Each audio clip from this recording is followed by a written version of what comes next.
მე ვფიქრობ უმრავლესობისთვის, აბსოლუტურ უმრავლესობისთვის უკვე ცხადზე უცხადესია თუ რა ბრძოლაში ვართ და რა ბედი წდება 2 ოქტომბერს, ხომ? მარტივად ამ სახელმწიფოებრივი განვითარების შანსი შერჩება თუ არ შერჩება. ექნება შანსი სახელმწიფო როგორც სახელმწიფო განვითარდეს თუ უბრალოდ ყველა საქართველოს მოქალაქემ უნდა თქვას სტუდენტი წავა ინგლისის სასწავლებელად გერმანიაში, სამუშაოდ წავა, სწორედ გაიქცევა ამ ქვეყნიდან მოქალაქე რომ თავისი დაგდარჩენილი ოჯახი არჩინოს თუ ნებისმიერ საქართველოს მოქალაქე ამ ქვეყნიდან გავა, აღარ უნდა მოგვერიდოს თქვა იმისა, რომ ქვეყანაში ოლიგარქი არის ღრმად ჩაბუდებული. ანუ სახელმწიფო როგორც ასეთი ჩვენ აღარ გვექნება, ჩემი განცდა არის, ჩემი ემოცია არის, ჩემი რწმენა არის, ჩემი ყოველდღიური ცხოვრება ამ ყველაფერში მარწმუნებს, ხო? მე უცხოელ ჩემს კოლეგებსაც იქნება ეს ელჩი თუ იქნება სხვა სტრატეგიული პარტნიორის წარმომადგენელი, ყოველთვის კითხვას ვუსმევ კონკრეტულს, რომ შესაძლებელია ერთდროულად შენ გქონდეს ამბიცია რომ თქვა დემოკრატიული წყობილება გაქვს ქვეყანაში და ამავე დროს ოლიგარქიულ წყობილება გქონდეს. არა, არავითარ შემთხვევაში ან ერთი გაქვს, ან მეორე გაქვს. ანუ ამის დასამარცხებლად ეს ერთი. როდესაც ოლიგარქზე საუბრობთ, რას გულისხმობთ, ხო? ოლიგარქია არავინ არ უნდა გაიგოს, რომ უბრალოდ ცუდი წესწყობილებაა, უკეთესია რაღაცა სხვა. ხოლო ეს ხო არა. ეს ნიშნავს სიღარიბეს, ეს ნიშნავს უიმედობას, ეს ნიშნავს ქვეყნის დაცლას და ეს ნიშნავს უბრალოდ სახელმწიფოს ქცევას ადრე თუ გვიან, დიახაც მტრულად განწყობილი სახელმწიფოს გუბერნიად. მართლა ასე ხუთს ვარ გეტყვით. აი ეს ყველაფერი ხდება. აი ეს ყველაფერი ხდება 2 ოქტომბერს. პლუს გვაქვს თუ არა შანსი ერთხელ და სამუდამოდ ამ ქვეყანაში იყოს დამოუკიდებელი სასამართლო, გვაქვს თუ არა ვისკენაც ჩვენ ყველანი გარშემო ვინც კი გვყავს სტრატეგიული მეგობრები მოგვიწოდებდნენ თითქოს ჰქონდათ მათაც იმედი რომ ეს ყველაფერი განხორციელდებოდა, მაგრამ გუშინაც ვიხილეთ, ხო? არანაირი დოკუმენტი შედგენილი და არ ვქნით ამათ 19 აპრილის დოკუმენტს თუ შალმიშელის დოკუმენტს თუ აშენ რა მნიშვნელობა აქვს ხელისუფლებაში ოდესაც ხარ და იმ ლოზუნგით ხარ მოსული 2012 წელს რომ სასამართლო სისტემა უნდა გავაუმჯობესო და თავარი პრობლემა კი, რაც იყო შეთანხმებისთვის ერთ-ერთი მთავარი შეთანხმება ამას რაში სჭირდება, ხო? ხო? ამიტომ გვაქვს შანსი რომ ერთხელ და სამუდამოდ მართლმსაჯულება იყოს ობიექტური, სამართლიანი, პირუთვნელი, ძირითადად რა თქმა უნდა სასამართლო აღარ იყოს პოლიცია, პოლიტიკური მიზანშეწონილობით. რატომ უნდა დაგიჯეროს ამ მომრჩეველმა აი ახლა რასაც ამბობ იმაში? აი რატომ უნდა დაიჯეროს რომ დაუშვათ შენ ხარ გულწრფელი, იმიტომ რომ ყველა აიძულება ქართულმაც გასცა ესეთი დაპირებები. მე კი არ უნდა დამიჯეროს, ეგა თავის თავს უნდა დაუჯეროს და თავის თვალებს და საკუთარ ყურებს. მე ვარ უბრალოდ ისეთივე მოქალაქე, როგორც ნებისმიერი თქვენი მაყურებელია ახლა. მე თუ ხედავ და ძალიან ბევრი ადამიანი ხედავს, თქვენ გონიათ სხვები ვერ ხედავენ? ხედავენ, უბრალოდ არის კატეგორია საქართველოს მოქალაქეების, რომლებსაც რა გითხრათ ახლა, ვიღაცას გამბედაობა არ ყოფნის, ვიღაცას აწყობს უბრალოდ ბიზნესმენში, იმიტომ რომ ფულზე შეულობს და კორპუსს დგამს.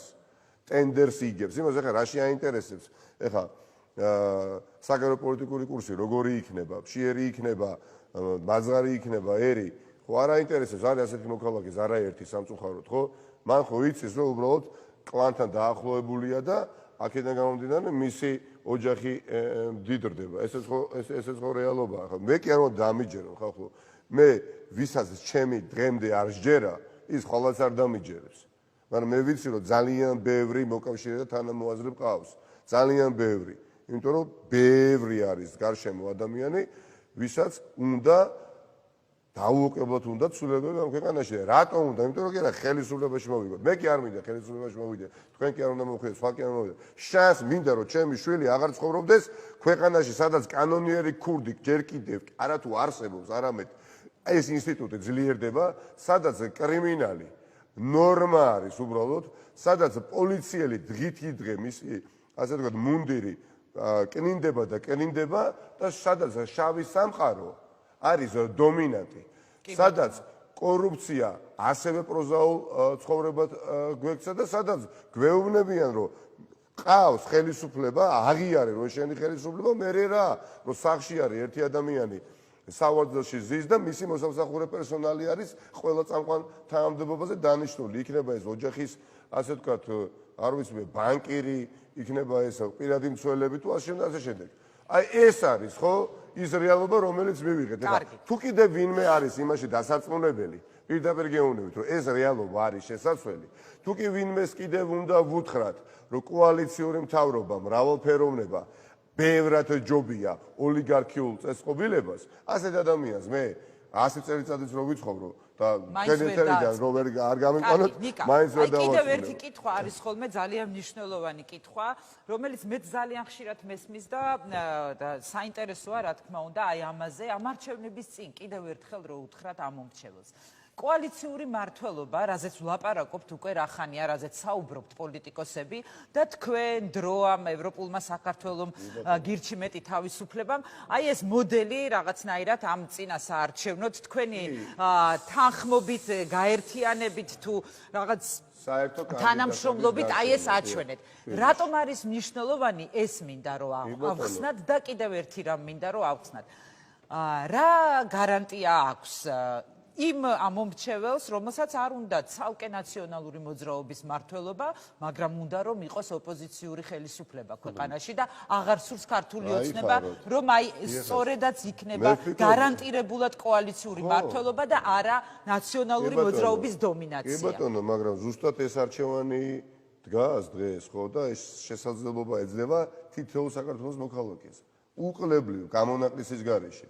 ყველა პოლიტიკური პარტია ასპარეზობს საკუთარი პარტიული სიით, საკუთარი პარტია, რომელიც იქნება ბიულეტენში, უბრალოდ მათი მოსაწონი და მოწონებული პარტია თუ უკვე არსებობს, მიიღო და შემოხაზოს. არ უნდა ნაციონალური მოძრაობა შემოხაზოს სხვა პარტია, არ უნდა სხვა პარტია შემოხაზოს სხვა პარტიას. ანუ აფართო პოლიტიკური ასორტიმენტი არჩევანი არის დიდი. ანუ აქ საუბარი ჩვენ ხო არ გავერთიანებულად ახლა ეს არჩევანი მრავალფეროვანი ეძლევა ქართულ საზოგადოებას როგორც არასოდეს. რიგ მაჟორიტარულ ოლქებში ჩვენ რა თქმა უნდა გავერთიანდით და ეს მხოლოდ და მხოლოდ კარგი არის, ყავს უამრავი შეთანხმებული კანდიდატი. თბილისში ნაციონალურმა მოძრაობამ არ დააყენა საერთოდ კანდიდატები, რეგიონებში ყავთ შეთანხმებული კანდიდატები. მაჟორიტარული ოლქი დიახაც დაუთმეთ სხვა ოპოზიციურ პარტიებს.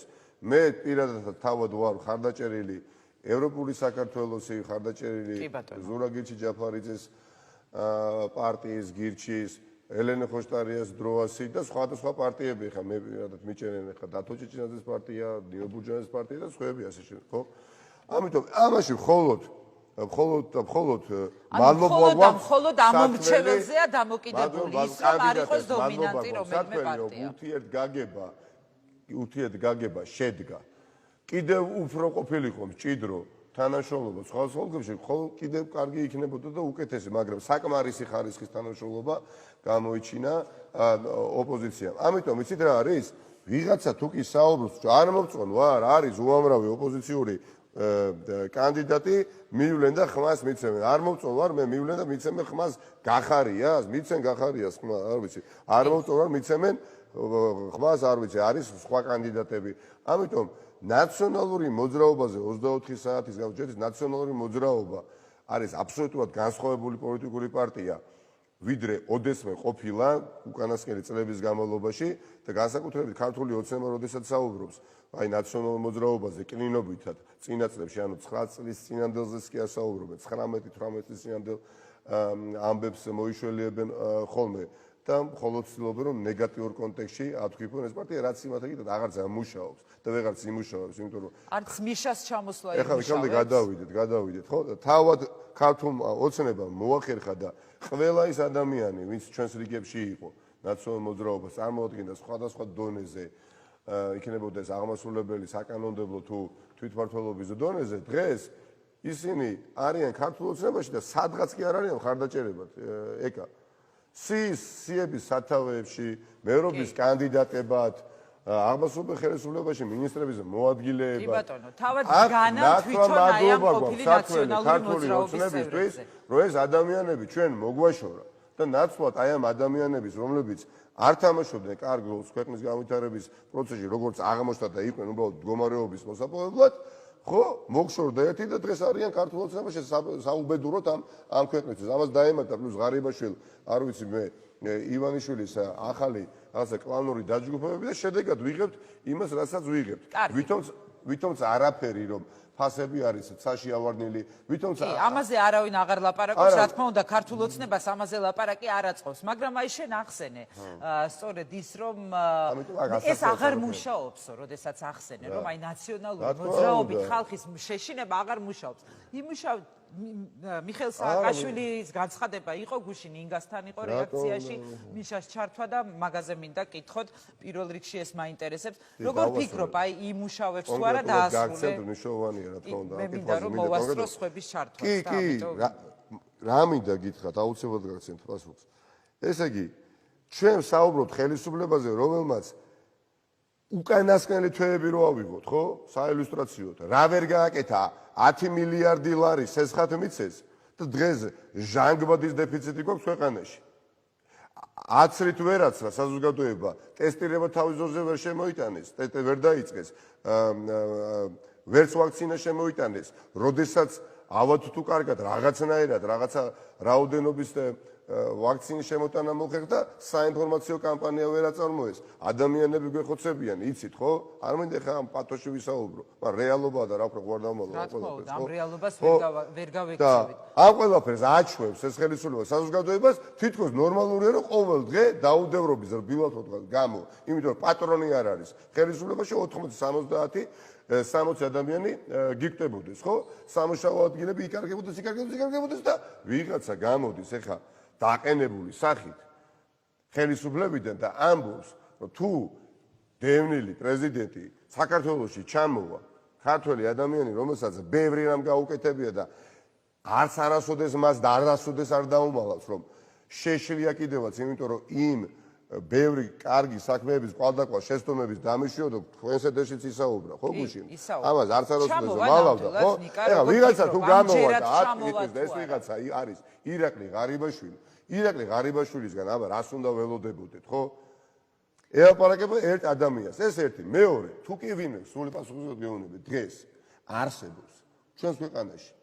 ვინც ფიქრობს რომ იცით რა თუ კი მიხეილ სააკაშვილი საქართველოში იქნება მას ეს იმდენად არ მოწონს რომ იმ ხელისუფლებას უნდა მიცეს ხმა ვინც ამ მდგომარეობაში ყველა ერთად ჩავყარა ხო ამ ადამიანთან შელაპარაკო მე რა მექნება ხო იმიტომ რომ მაგრამ როგორ ფიქრობთ რა უნდა გქონდეს ბევრია ასეთი ყოველ შემთხვევაში ამ დრომდე ყოველთვის ამ კარტს ათამაშებდა ქართული ოცნება ნიკა ხო დამეთანხმები იყო ეს გათამაშება კაცი ამბობს ადამიანი ამბობს მიშა მოდის და ვაიმე ხალხი გარბოდა უკიდურესად შვიდობით ერთიც ხო უნდა ვეღირსოთ იმას რასაც ეღირსა არა განვითარებული დემოკრატიები ჩვენ და სამარცხვინოთ. არამედ აი აგერ სომხეთში შარშან 4 პრეზიდენტი იყრიდა კენ სხვადასხვა პარტიიდან.